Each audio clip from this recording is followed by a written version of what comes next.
One final libel I'm going to touch on is the Palestinians are saying that Israel killed Arafat, and as you may remember, he died of an illness in a hospital in Paris.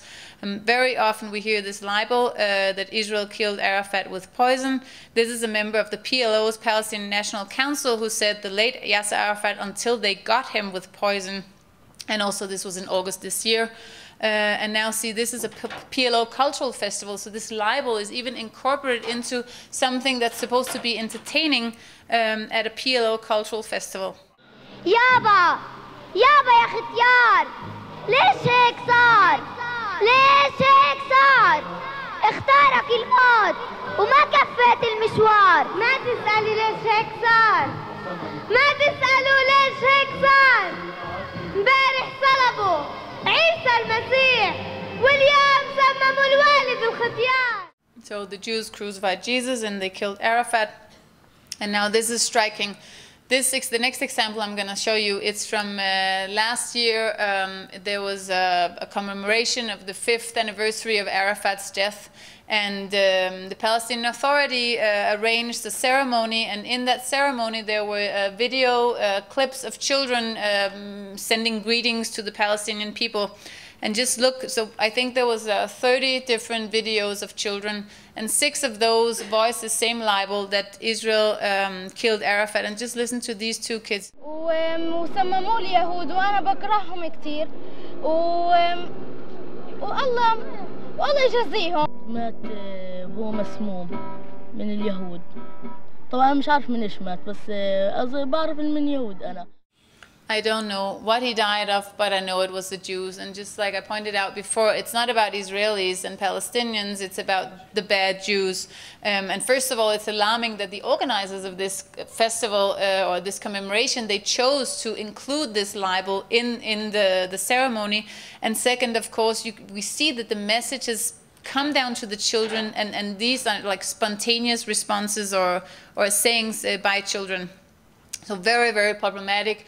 And also I should say that what I'm showing you is a very representative examples of what we find in the media, in all the other communication channels that the Palestinians control. It's not that we just plucked out the bad things and that there's a wealth of good things.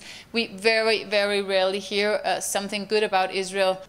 The last theme I'm going to touch on is the glorification of violence and the glorification of terrorists, and again, the atmosphere of violence, or the fact that violence is never denounced.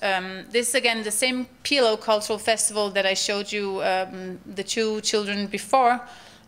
This was a song that was performed during that festival.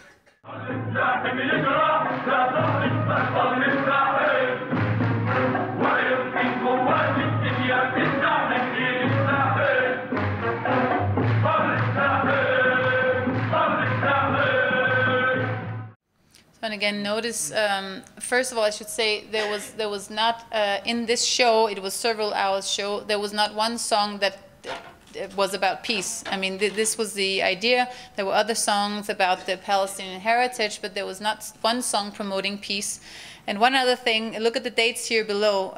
The Palestinian Authority TV liked this song so much that they, once it had been performed at the festival, they broadcast it 7 times during the peace talks as well. They interviewed the composer, they interviewed one of the singers, and they kept broadcasting this clip as if it's something that deserved to really get promotion. One other thing, again, touching on the same theme with violence, is this broadcast.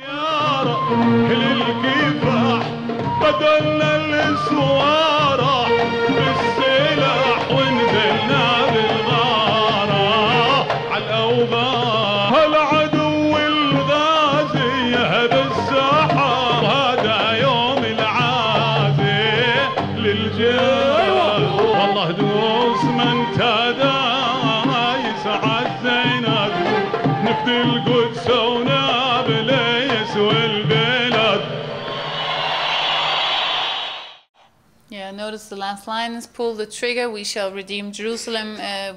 You can hardly say that that's a message of peace. And again, this was from September 12 this year. You'll very often we hear Palestinian leaders talking to the Palestinian public about the armed struggle, and actually they say that you shouldn't go out and commit violence right now. They don't say it in such explicit terms, but we hear that they say we are holding back the armed struggle, but why? We don't hear them say violence is bad because violence is bad, but we hear them say that we're not engaging in the armed struggle right now because we're unable. It's not because we don't want it, but right now the international community demands of us to stop the armed struggle. We can't commit violence now because otherwise then the international community won't talk to us, but it's always kept on the back burner, and that's what's so alarming. We never see a denunciation, okay, violence is bad, now there's only one way ahead, and it's peace. Just one example that's recent, this is from August this year, there was a Fatah event under the auspices, again, of PA Chairman Mahmoud Abbas, honoring high school graduates, and this was a song that was performed at this event, and as you see, you'll note the words, it refers to the terrorists of this bus hijacking. They went ashore as birds of prey.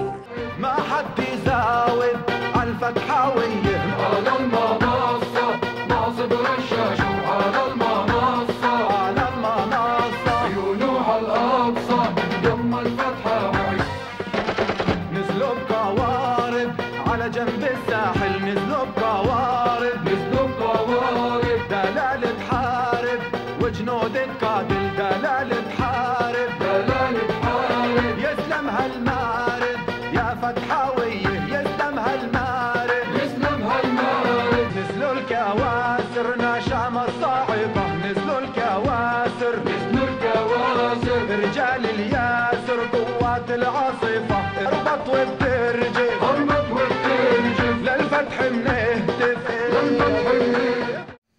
So the terrorists were birds of prey. Here we see even in a crossword puzzle in the Palestinian Authority, a paper also talking about the martyr and commander who led the coastal road operation, and that was Dal al-Mughrabi. I'm going to end my presentation now with a few polls. In May 2007, a Palestinian pollster asked both Palestinians in the West Bank and in Gaza, does Israel have the right to exist? And the Palestinians aged 55 and above, 60% said no, Israel does not have a right to exist. But even more alarming, and again, it gets me back to the young generation, 91.7% of young Palestinians between the age 18 and 24, again, the people who are supposed to create peace, they said Israel doesn't have a right to exist. That was 3 years ago. Another poll came out recently, last year in September. It asked the same question, does Israel have the right to exist? And it was a little bit better, but still 60% of those above the age of 55 said no, and 76% of young people said no.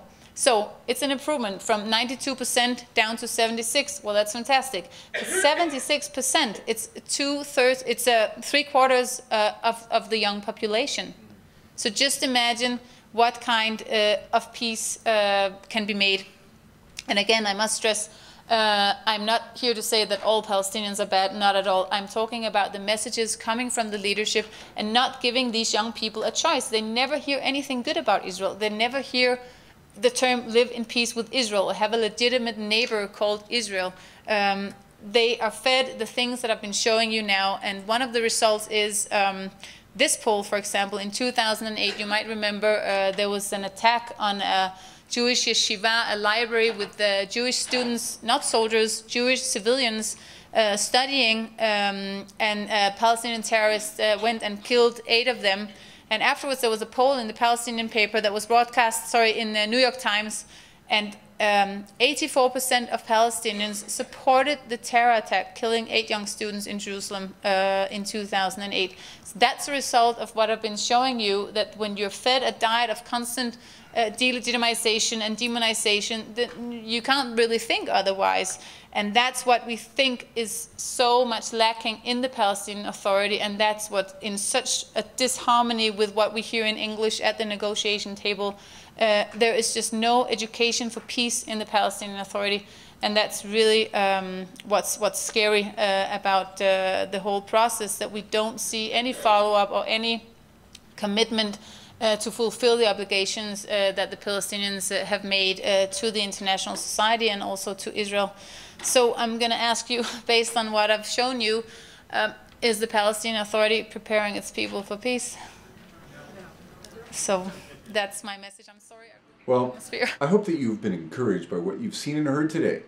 Please join us next week for another program that we've made out of the Third Jerusalem Assembly. Remember, you can get the entire DVD, and remember that you need to go onto our blog. You see the address on the screen now to get lots of information. We are constantly uploading new information almost every day for you to think and pray about. And also, please remember that we are a non-profit organization and we are a faith organization. And we need your support.